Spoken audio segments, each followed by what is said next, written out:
Good morning, I am Renu Sharma, Assistant Professor EC Department. Today I am going to start with the very basic topic of that we consider in wireless and mobile communication, that is cell theory.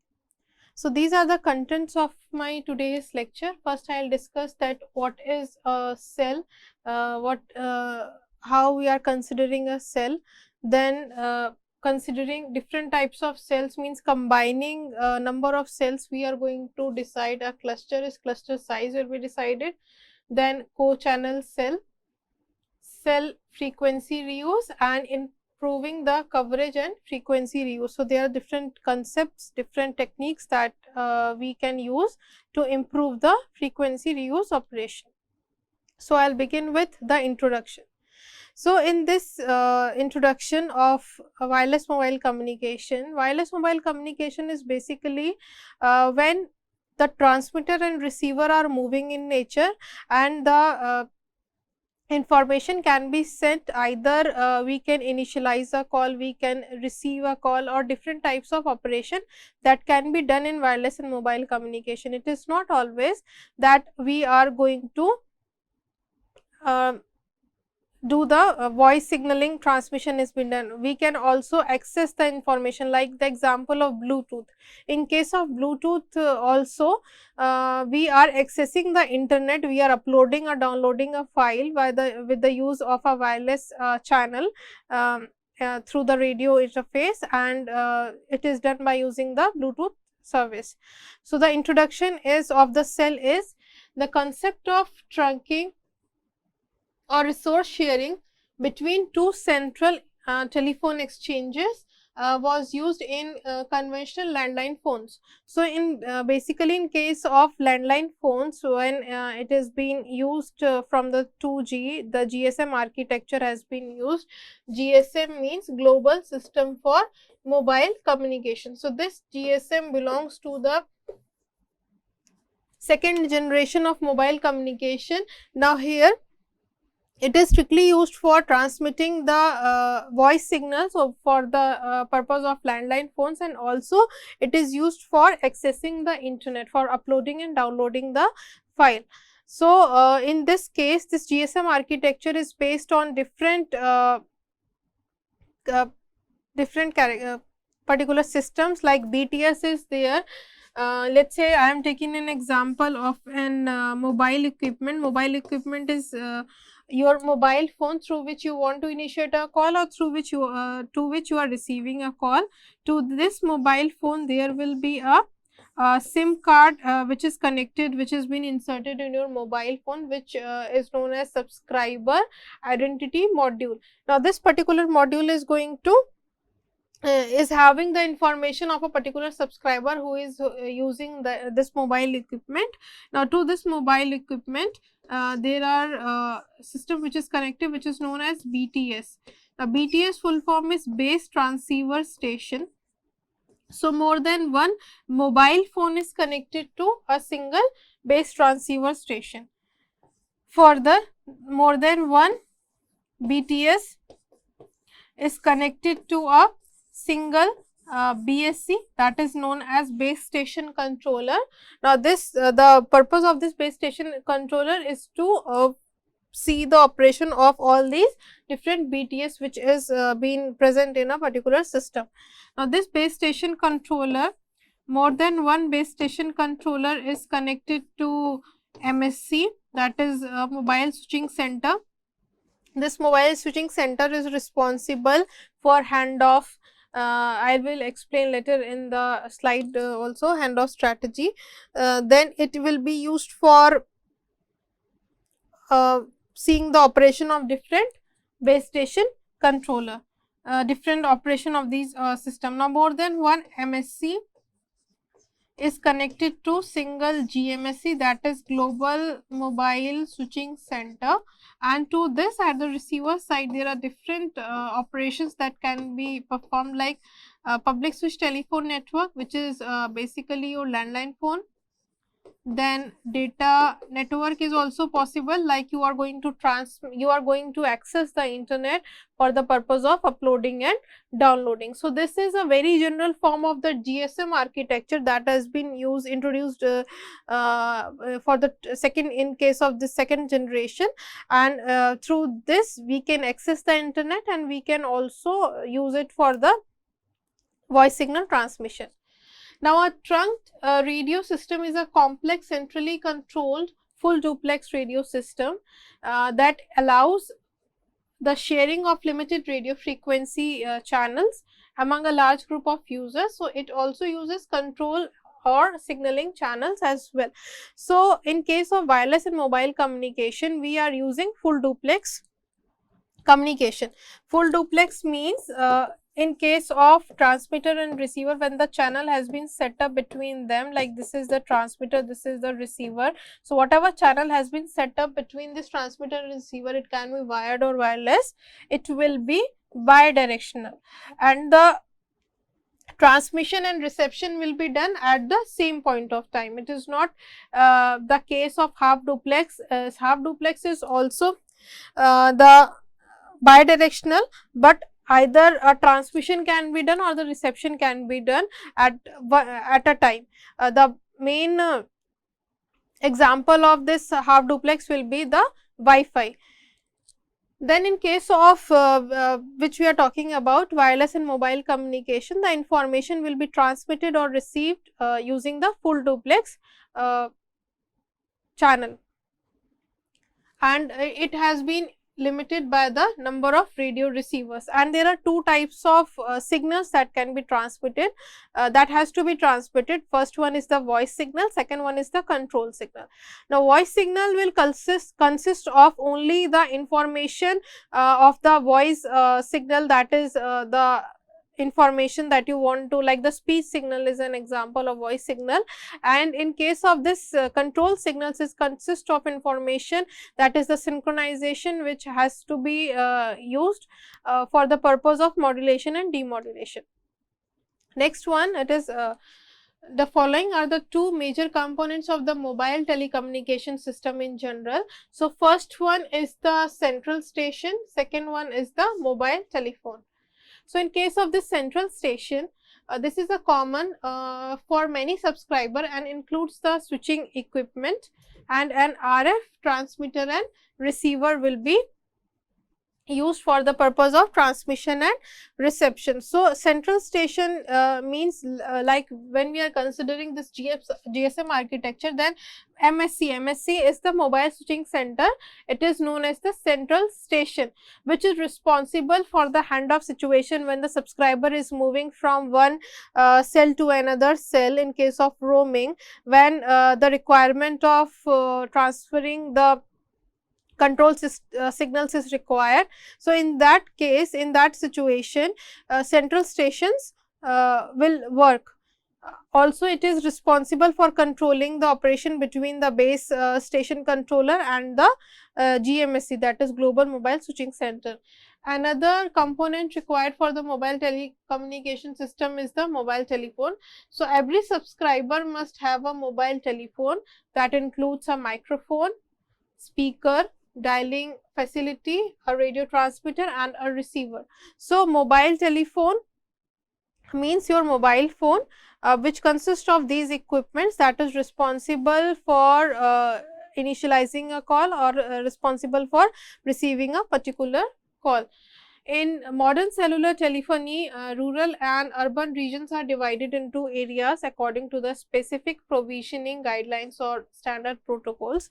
So, when we start with the concept of cell is basically a unit which has been divided, which is going to divide a particular geographical area into equal sized cells, whose shape is like an hexagon. So, it depends upon the number of subscribers also. Let us say in case of rural area, there are lesser number of subscriber, means lesser number of people are reside as compared to the urban areas. So, the size of the cell will going to change accordingly, according to the area, according to the number of subscriber. So also the deployment parameters such as amount of cell splitting, cell size are determined experimentally in the cellular system architecture. Now we will start with the cell concept. A cell is a basic geographic unit of a cellular system. So let us say this is a geographical area, this small area is considered as a geographical area, and I have to divide it into number of cells. Now cells will be divided, we have considering the shape of a hexagon. So a honeycomb like structure will be generated. Now since I have drawn like this, the distance from the center of each cell is considered as r. So that r denotes the radius of particular hexagon, and it is equidistant from the center to each to the 6 edges of a particular hexagon. So the term cellular comes from the honeycomb hexagonal shape of the area into which a coverage region is divided theoretically. So theoretically it is we consider that it is a perfect hexagon, but practically it is not a perfect hexagon, depending on the different obstacles which comes between the transmitter and receiver. The shape of this hexagon is not a perfect hexagon, it will vary, but a very slight change will be there. Cell wise one base station provides transmission over the particular geographic area. Now cell sizes vary depending on the landscape, like mountains, valley and plains. So this r value, r means the radius of the hexagon is variable. Variable means it will going to change depending on the population, number of subscriber which is, and also on the based on the landscape, like mountain, valley or the plain area is there. So on that these are the parameters that we have to consider while considering a cell, while dividing the area into a cell. Due to the constraints imposed by the natural terrain and man-made structures, practically the cell are not perfect hexagons. So practically it is not perfect, theoretically it is a hexagon. Now the next topic after this cell, when we have came across that what is a cell. Now considering number of cells means grouping of a cell forms a cluster. Now the size of the cluster is denoted by a formula, can be calculated by this formula, that is n is equals to I square plus j square plus ij. So this is a universal formula that is been required to calculate that in a cluster how many number of cells can be combined together. So let us say I am taking an example for I is equals to 2 and j is equals to 1. So I and j are basically a positive integer, j is equals to 2 also we can take.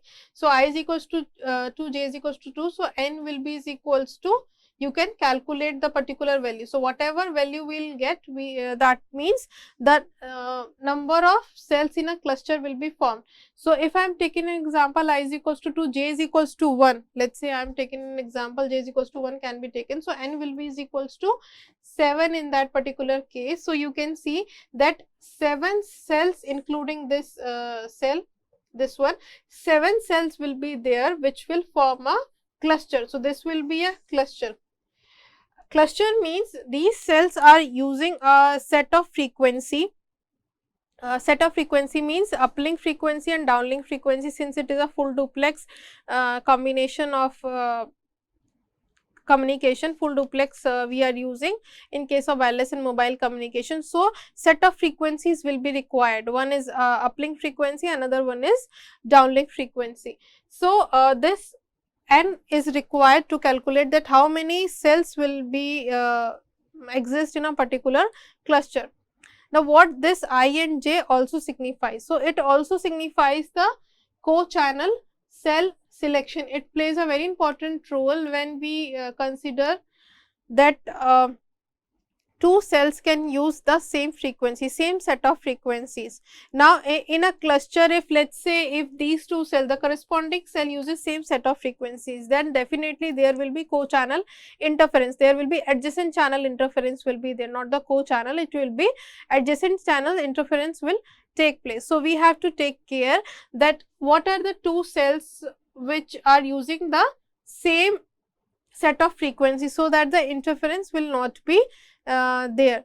So, in that case, but in that particular case, this I and J plays a very important role. Let us say I have taken an example of I is equals to 2 and J is equals to 1. In the previous case also I have taken.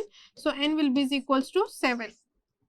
Now, when we consider I is equals to 2, in that case we have to move I is equals to 2 vertical movement to from the center of one cell to the center of the other cell, corresponding cell, and J is equals to 1 means slant horizontal move will be there.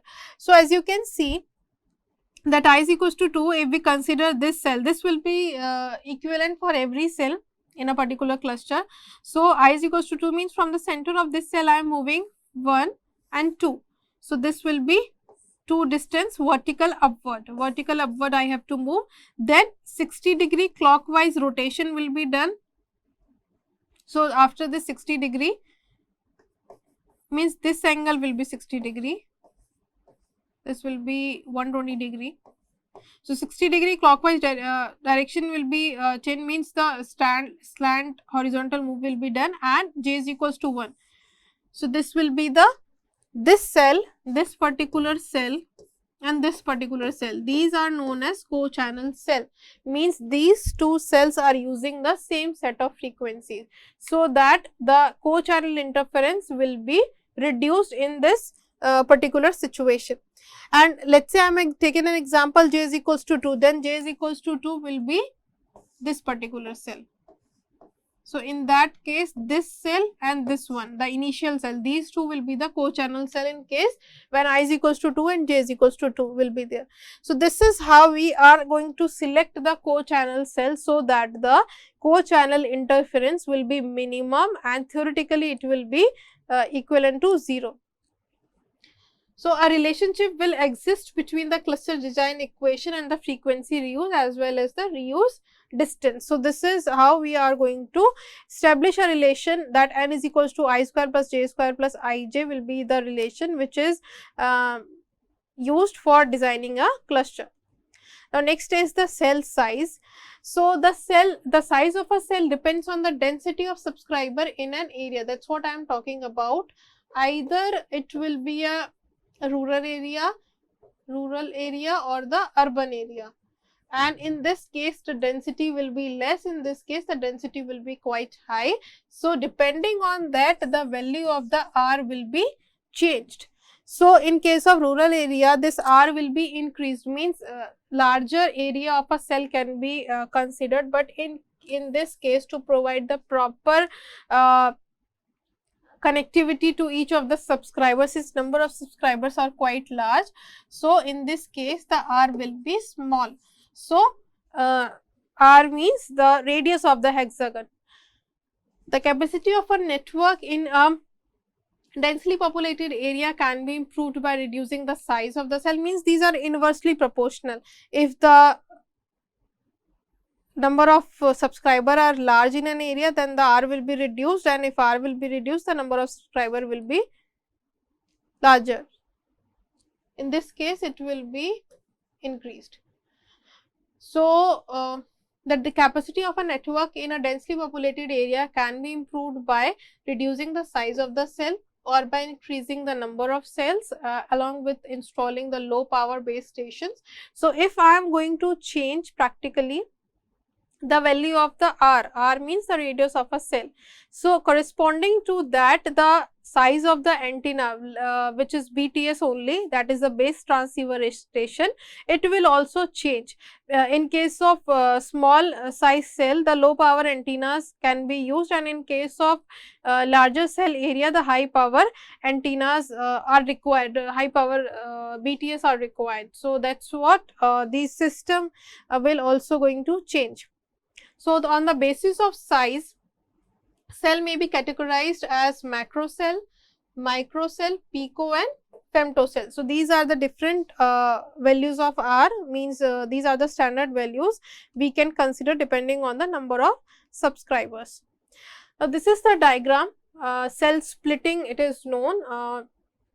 This diagram is known as cell splitting. Now you can see that large cells for rural areas and small cell for the urban areas.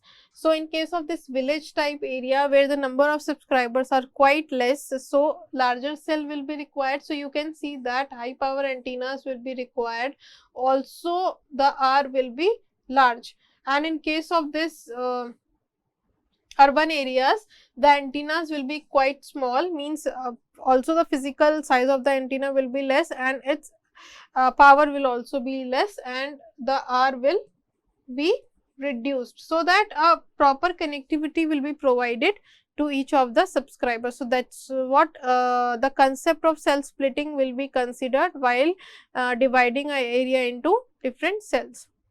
Now next concept is known as cell frequency reuse.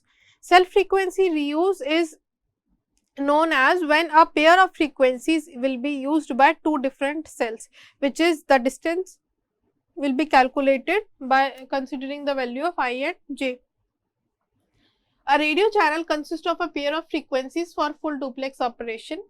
The concept of frequency reuse is based on assigning to each cluster the same group of radio channels used within a same small geographical area. So a set of frequency groups, let's say F1 to Fn, is used for each cluster of n adjacent cells and shared among the cells among almost equally. So let's say I am having 7 cells in a cluster. So these frequency will vary from F1 to F7 in a single cluster. So 7 different set of frequencies will be used. Now after this 7 frequency cell, these frequencies will be repeated in another cluster. So that's what I am going to show in the next slide, this one. Let's say this is an example of cluster of 3 cells. So these are the 3 cells. In this case, I will be is equals to 1, j will be is equals to again 1.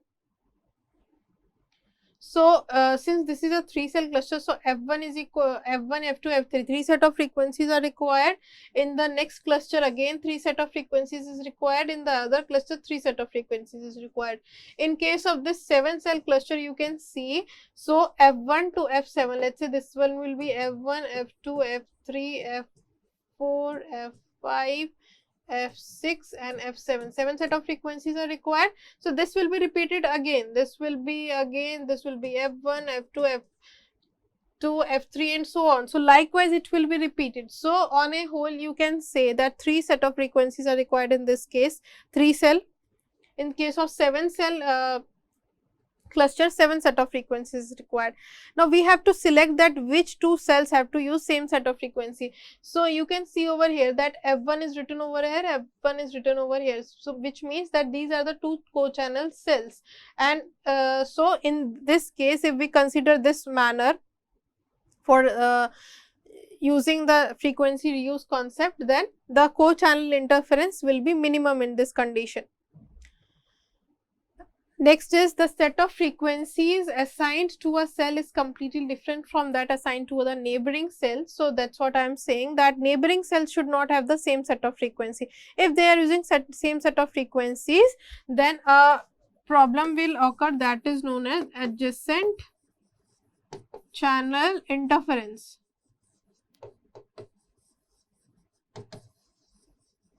So this problem will occur if 2 corresponding cells will use same set of frequency. Next is the coverage area of the cell is called as the footprint surrounded by outer boundary of the cell. So the area which is divided into different cells, it is known as the footprint, means how much area will be covered, how much area will be divided in the cell, that particular area is known as the footprint. Next comes a formula which is used to calculate the value of C. Now C is known as the capacity of a system. So if there are 7 members in a cluster, means 7 cells are there, number of available frequency set is 7, means F1 to F7 it will vary. So the frequency reuse factor in that case will be 1/7.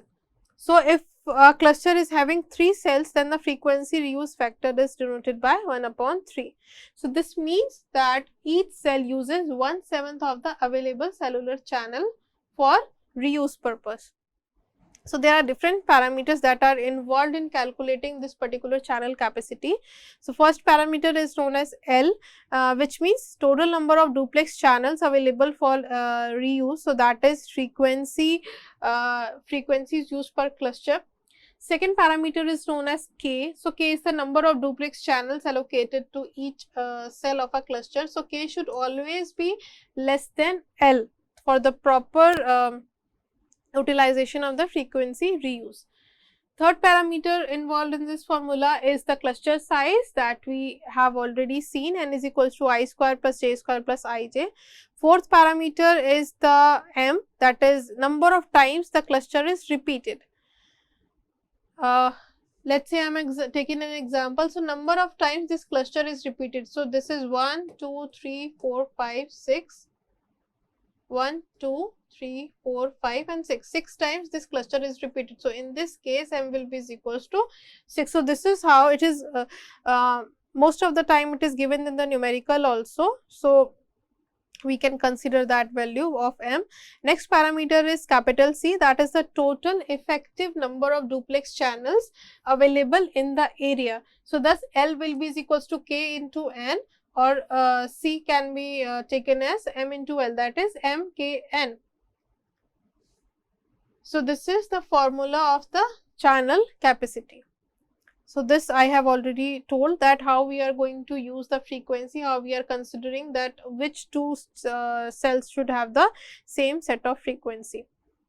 Now, next is the frequency reuse. So, hexagonal cell shape is conceptual and it is is a simplistic model of radio coverage for each base station. As a random radiation from the antennas, it's circular, thus there is fading on the edges of the triangle and square. So, this is the case. These three lines are basically explaining that why we consider the shape of a cell as hexagon. Since there are two types of antennas that exist, which is a center excited cell, means in this case we are using the omnidirectional antenna, and in this case we are using the directional antennas. Difference between both of them is that in case of omnidirectional antenna, gain will be is equals to 1, and in this case gain will have a formula, that is gain will be is equals to eta into d, where eta is the efficiency and d is the directivity. So, directivity is been considered. So, we have two options for the antenna. Either we can use omnidirectional antenna. If we are using omnidirectional antenna, so it will be installed in the center of the cell. So, it will going to cover at each of the edge, means every subscriber that exists between that will be there in this particular cell will be provide the connectivity. But in case of this directive antenna, we have to install these antenna at the edges of the cell, so that they can cover their particular distance for the purpose of connectivity. So, that is what it is written over here. Either the cell can be center excited or it can be edge excited. If the antennas are installed at the edges, then it is known as edge excited. If the antennas are installed at the center of the cell, so only one antenna will be required in that case, omnidirectional. So, that is known as central excited. So, this is how the antennas will be installed. Now, next is the last concept that is related to this cellular system is improving coverage and capacity in the particular cellular cell. So, the cellular design techniques which are required to provide more channels per unit coverage area is three concepts we are seeing. That first one is the cell splitting, cell sectoring, and third one is the microcell zone concept. So, first one is the cell splitting. In case of cell splitting, the process of subdividing a congested cell. Now, congested cell means if the number of subscriber in a particular cell has been increased due to any of the reason. It can be due to that, if a industry is installed in a particular cell, that definitely the number of subscriber will be increased. If that area is converted, if a particular area is converted into a residential area, the number of subscriber will be increased. So that's what it can, it is not always possible that initially when we divide a cell, it is a rural area. So it is not possible that for 15 years it will remain a rural area. It can be converted to urban area also. So when the congested cell is being considered, so into smaller cells, each with its own base station and corresponding reduction in the antenna height and transmitter power will be there. So when we are dividing a cell into different smaller cells, then the height of the antenna will be changed, also the power of the antenna will be changed. The cell splitting reduces the transmitter power. The original base station A has been surrounded by 6 new micro cells, and so this is how we can split a particular cell depending on the number of subscriber. So the next topic is the cell sectoring, next concept. Now cell sectoring can be divided into two ways. Either we can consider a 60° or we can consider a 120°. Now you can see that this is a 60° sectoring is been there, where each of the division has been done in terms of 60°. So there are different antennas will be installed to provide the connectivity to each of the sector. And if we are considering a 120°, then a cell will be divided into 3 different sectors. So 3 different antennas has to be installed at the edges of each of the antennas. So 3 antennas are required. So this is the concept of cell sectoring. Next concept is the microcell zone concept.